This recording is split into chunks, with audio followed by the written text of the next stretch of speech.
All right, so we're gonna get started here pretty soon with the presentation from the social area DEI committee. We'll take a very short 5-minute break. If you want to get up, get more food, go to the bathroom, refill your drinks, feel free to do that now while we get set up.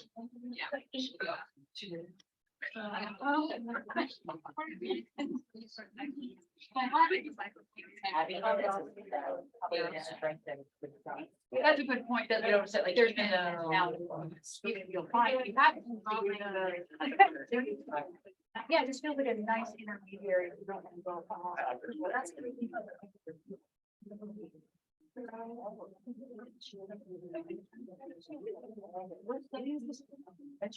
Oh, this is the right man. That's why. We have a meeting, but I mean, that's all this. Yes.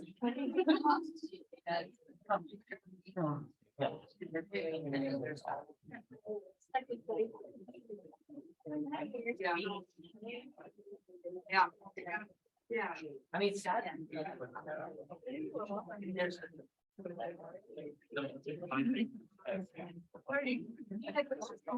Right. Not it's smiling. I'm trying to not smile because my first student like my testing that I did like not it. Try to like I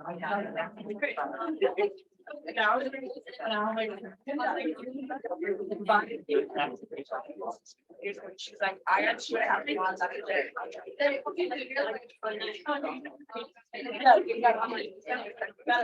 It's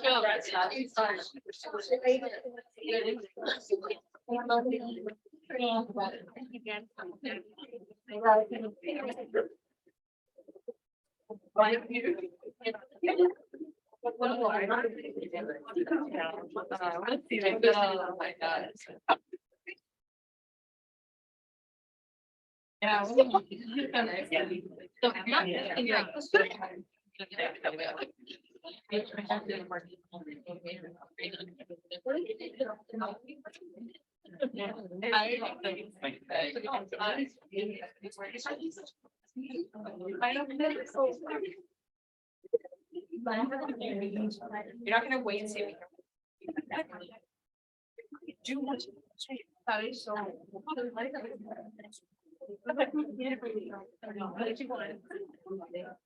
There's, I just said it, I is fine.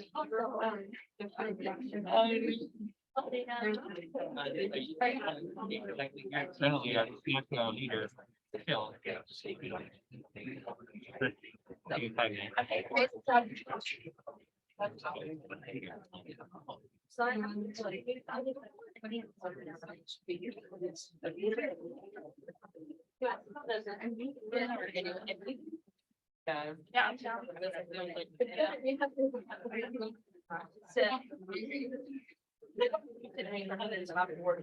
First place.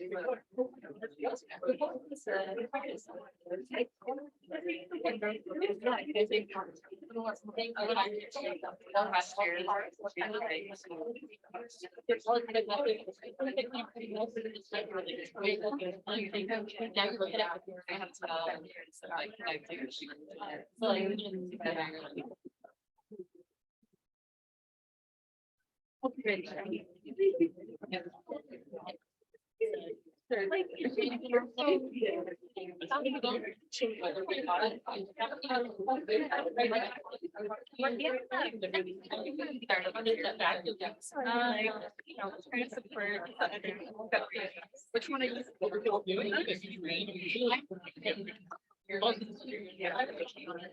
I need to say Boston. I told them, and they will correct it. I'm saying, he's the one who spells it wrong. And I swear to God, I know I'm spelling it.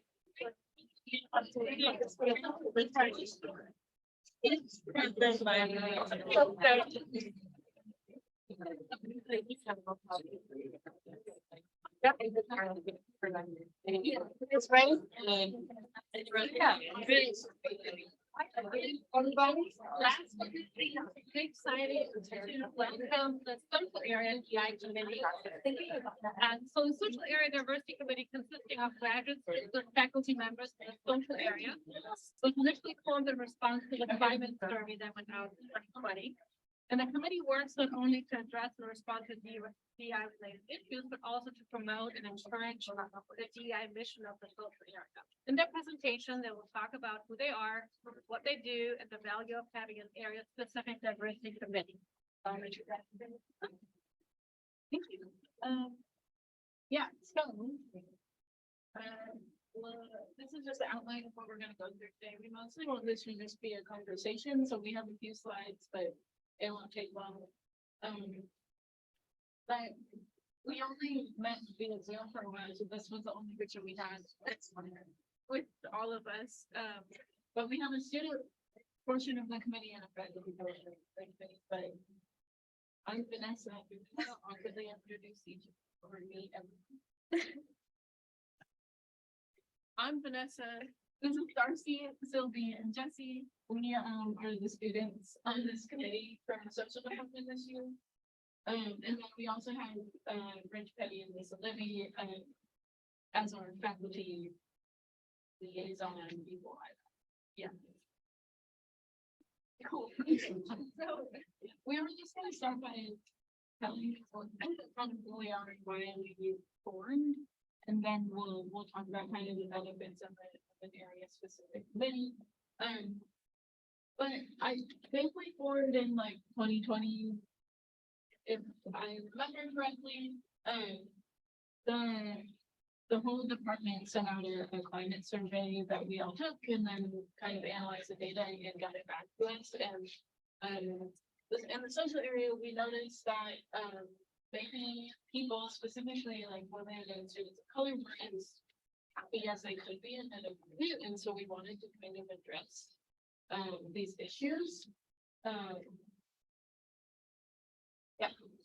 So the social area diversity committee was created to kind of look within the department, the social sector department itself, and kind of see what we could do to improve the climate, improve people's experiences in the program.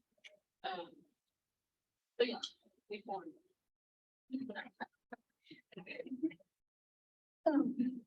Basically, our main goals are to increase and maintain communication with faculty and students. This is kind of one of the biggest things that we continue to do and really want to make sure that we fund. Part of the issues that were brought up and why we developed was students weren't feeling like faculty were hearing them, and there was a lack of communication about many things, but specifically, you know, diversity related issues. So that's kind of one of our main goals. Also to monitor and respond to any incidents within the program, within the social program. And yeah, safety, happiness, inclusion, etc. But yeah, so what do? Basically, we attempt, these are the things that we attempt to do, whether we complete them or not. But we attempt to take an active approach in promoting diversity and inclusion in the area. We've invited speakers for trainings for faculty and grad students in the past with mixed results. Like I said, we really try to facilitate communication between faculty and students, between students and faculty, etc. We also want to serve as a point of contact to raise any diversity related issues. We have an anonymous reporting line within the social department where students can anonymously report any instance that they've experienced or seen, or just things that they want to bring to our attention. Yeah, and yeah, we'll talk about that's one of the main benefits of this committee, we think. Yeah, and also just we serve to kind of keep information about important topics like diversity, equity, inclusion, and justice kind of in people's minds and in circulating around our department. Okay, but basically the main thing that we wanted, we're basically trying to advocate that every department should have their own little social or diversity, that's a total, right? Basically, we found that more issues are being voiced and addressed now that we have this committee within our program. Essentially, we're finding that students feel more comfortable voicing these concerns to, you know, a set of grad students who can then bring that to the faculty, right? Because it's kind of our job to make sure that inclusion stays open. And so while it's kind of messy and tricky that we have to, you know, it seems like things are getting worse, but really things are just finally coming to the surface so that they can be discussed and hopefully resolved, right? Yeah, but we think it's brought an added emphasis on the importance of improving the climate. Not only the fact that we exist, but just, you know, that we kind of remind people every now and then when we reach out and keep the communication open and information circulating that, you know, these issues are important to our department, to each one of us. And yeah, basically we found the students feel pretty empowered to suggest solutions for existing issues, to keep talking about these issues, because essentially we need to be talking about, you know, how we can improve in these diversity areas. If we don't talk about it, nothing's gonna change. Yeah, so basically that was the quick PowerPoint I had. Do any of y'all want to add anything right now?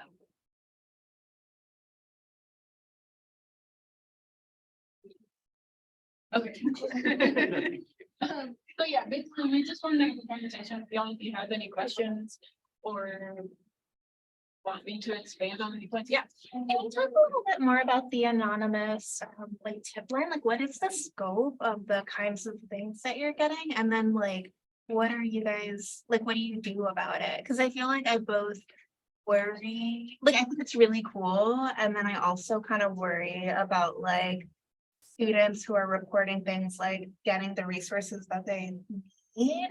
But then like also I worry about like too much burden being placed on you guys, like having to then like take that on. Yeah. So yeah.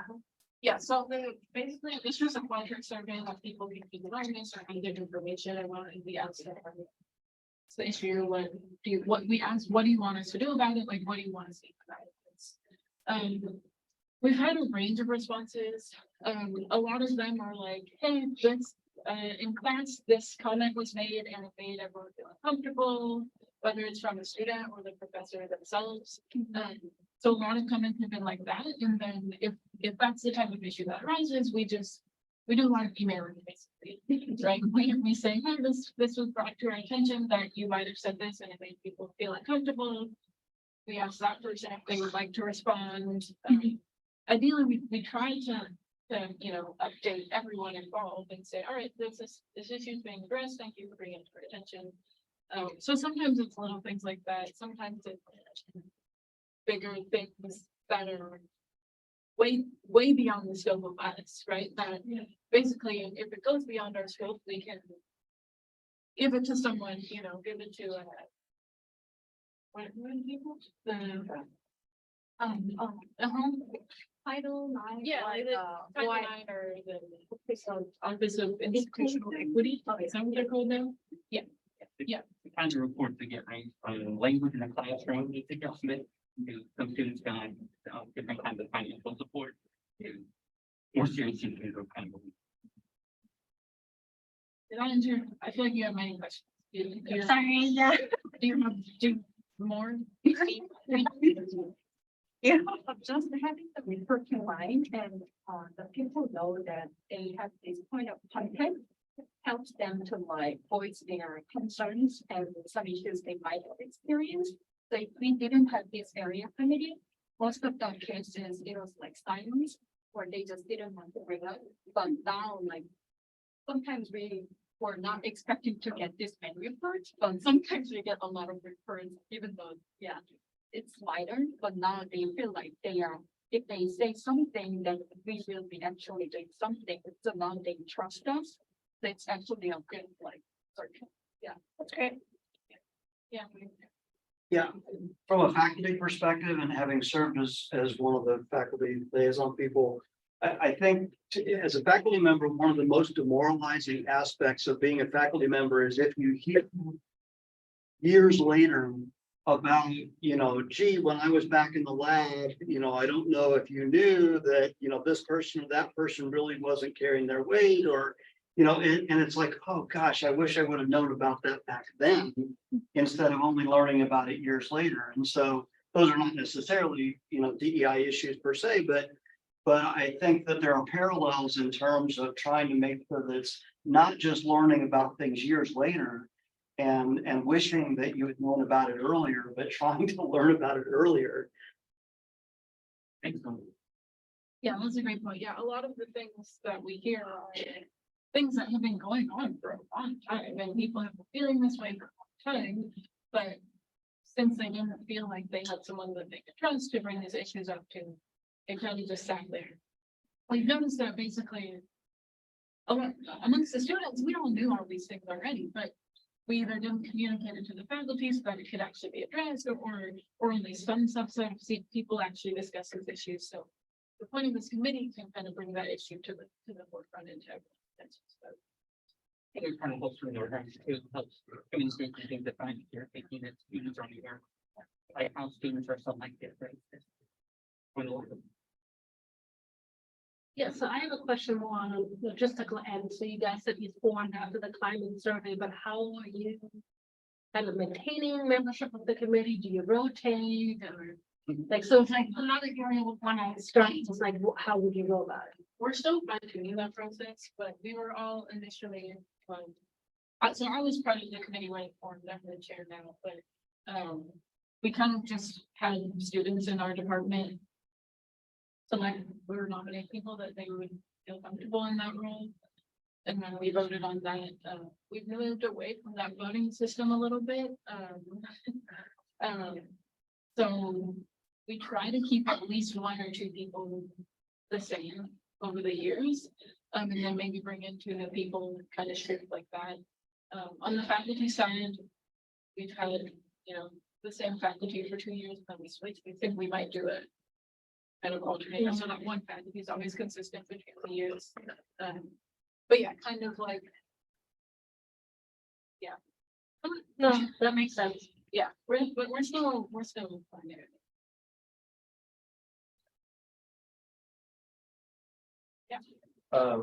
Pardon my ignorance, I have a couple of questions. What's the difference between like social committee and then the greater student DEI committee?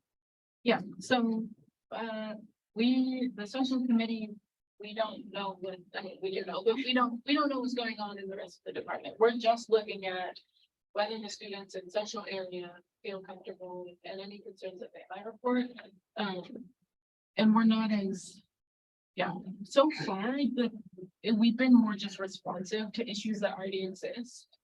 Rather than like trying to bring in new programming like this to the social area. But once we respond to some of the things that have just been sitting there for a while, maybe we'll move toward that real big out there. They're separate, but we should collaborate more often. We just aren't lazy. Do you want to say something? Yeah, without stepping on any toes, because I know I'm a steamroller, but like from the greater department DEI committee, like we don't hear those concerns. People don't bring that stuff to us. We don't have that same kind of like trust between students. And it's not that we're not in trust, we're not. But we don't know everybody, and there's no way for us to know everybody. And though people could bring their concerns to us, it is way more comfortable for people in the social area to bring it to their friends who they know are going to do something about it than to bring it to, strange. It could be really sensitive, like a really sensitive subject. And I'm like that too. You should not respond to me. Okay, I will definitely help you, but they are inevitable. A lot of the reports right now are just like walking by and seeing photos and being like, this happened, can you do something about it, right? Because we can't, we don't do that. Yeah. The social area and the clinical area are both big areas. There's lots of students in that. I guess I'm wondering what you would advise for areas that have many fewer students, because not everyone would have enough people to populate a diversity committee to then take competes from other students, right? So some areas would have their, you know, that like that would be everyone that they have. So Yeah. I think, part of my response to that is just, I think it's helpful to have like someone, a person or a group of people appointed to be the person who communicates between students and faculty. Right, maybe they get to attend some faculty meetings, or maybe they're just the person who once a month talks to the faculty and says, hey, this is what I'm hearing from the other students. So even if it's just one person that other people have said, yeah, we trust you to voice our concerns, I think that's really beneficial and really helpful, especially critical kind of communication. 'Cause most of what we do is just making sure that we talk to each other, right? So, yeah, maybe it's not a full, diversity committee, but maybe it's at least a single person who's in charge of being like, hey, faculty, I wanted to bring up this issue on behalf of me and my fellow students, right? I have another question. We had a thought one time that it might be useful to have a committee of faculty people and students from their area nominated them as someone that people from other areas could come with complaints, so that like that person could come talk to your faculty. So, you know, like if the developmental students nominated someone from developmental, then the social students could go talk to that person would then talk to their faculty. Is that the kind of thing that would be helpful in terms of taking some of the pressure off of students in smaller areas representing other student, you know, because if you're saying it's one person, then you're the student that's going to be getting everything. Yes, I mean, absolutely, I think that could be. And I also feel like as part of a larger DI committee, I think that's something we can talk about, especially for the smaller areas. Maybe we can have like a small, how we have subcommittees within it. Maybe we have a subcommittee within the larger DI committee that can serve that purpose for the areas that don't have enough student representatives. And that could be on a rotating basis, so it's not like one person gets burned out. Yeah, absolutely. Yeah, because I think so, I don't know if you guys know this, but like, so we're the learning and development subcommittee who put on this meeting, but also we do the newsletter and we do kind of like the event part of the things. And then we have recruitment and retention, who is actively involved in any kind of recruitment efforts and how we can increase our diverse population. And also they were the ones who conducted the climate survey and are now sharing those results. So I think that's something that we can talk as a committee together and see if maybe that's something that we can do in the coming semesters, right? Yeah, let's see. And maybe have you guys come in and tell us how to do it. I learned from my mistakes. You're happy to share our project survey. I'll email you guys about that. Yeah. I'm not sure whether my question is directly related to DEI stuff, but I was always jealous about you guys have a like group chat. And when we have something to advertise, Cindy will always see like I will post in our group chat. And I assume like her assumption is we should do the same thing, but the fact is we don't have a group chat in our area, and I assume that is a choose for many other areas. So I want to like listen a little more about like maybe related to the maybe not, but how your social community has been built. I think that's where the chat started. Comes with the terror. But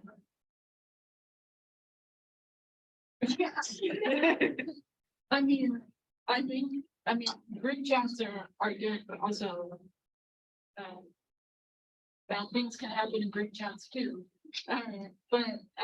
Yeah, I mean, I think it's been helpful that we all are kind of talking constantly. Yeah, it was just, I don't know, I was playing once when I started, and that's the way it will continue to be. So I guess if just you start the group chat, then it's, yeah, it'll continue to be that way unless everyone really hates you for it. Yeah. We even had like really serious discussion about which app we should use for our area group chat. And then, yeah. I think the people like above us started the group chat. And then we are like now everyone like just using it. So from their cohort, they also invited those people who were there in our program at the time. So they are still there. And then we are just keep adding new students, so it became so large. But I think we just love to have the group chats, and like people can ask for help. And then ask them like random questions, and then just like invite people for dinner or something. And we even also celebrate everyone's birthday there. So like it is really good, like place to actually like build some friendship. Although there was some issues at some point. Because we cannot filter what we are saying. But yeah, I think it is generally really good to like, yeah, build some like space and then, yeah, friendship and then, yeah. Yeah, you can start. Yeah, I'll try. Definitely, yeah. So two more questions. One, are you like a registered organization with the university? We are not, Okay. but we created our own website, so we made it. And we are not our. Yeah, 'cause I know you mentioned like you want to do programs or eventually one day you could get free money for that. And then Yeah. The other question. the other question was, so like, how would you recommend somebody start? It's like walk into the, the faculty meeting and they're like, great, I would like to correspond with you about, like, what do you? An email. I mean, yeah, With a that's team, just fine, but yeah, maybe, I mean, depending on. Maybe just the students themselves. Pick who they want to be in the committee, and then you just. So frankly, this is what happened, we're gonna talk to you now. Add them to a group chat. So in our area, the social area. DEI committee, it counts as a colloquium job, right? Yeah. Yeah. So I don't know, I think I've heard that some other areas don't do like the colloquium job thing like we do, but maybe. I don't know. It's just a talking point. Do you want to explain what colloquium is? Because we don't have to. Wow, this is so exciting. I don't even- We have a colloquium chair, which is fun this year, but,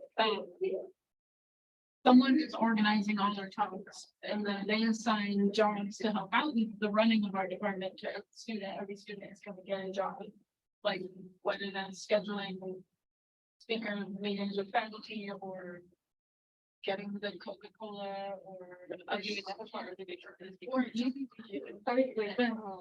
some of you may know that almost in every Thursday during the semester, we invite like faculty members or some researchers around the world, and then they are giving a colloquium talk.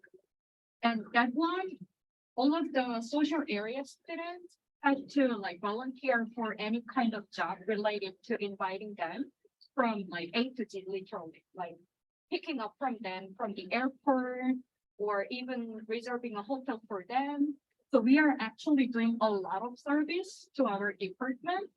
And we now like categorize this serving a DEI committee as another job for that kind of like position. So since all of the social students in our area has to actually take certain jobs, so now this kind of like doing a committee is also considered as a kind of like another position. So we are actually like, we do have some people who are motivated to take this role because we just have to like take some jobs.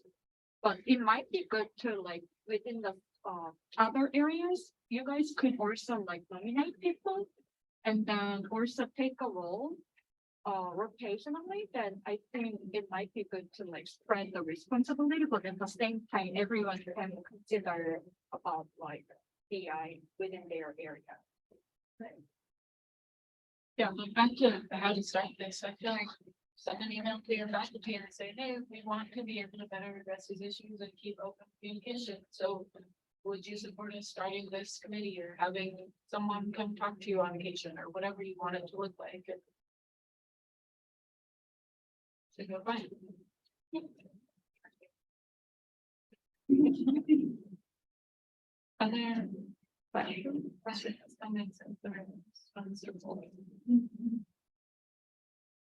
If not, thank you so much for sharing.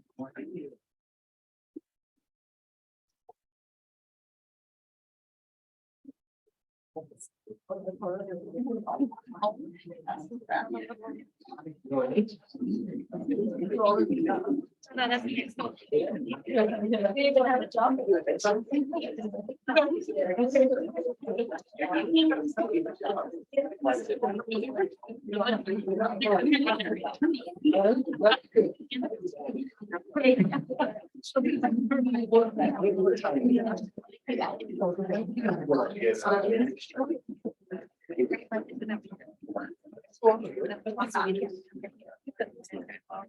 All right, final point, little gathering. Thank you for everybody.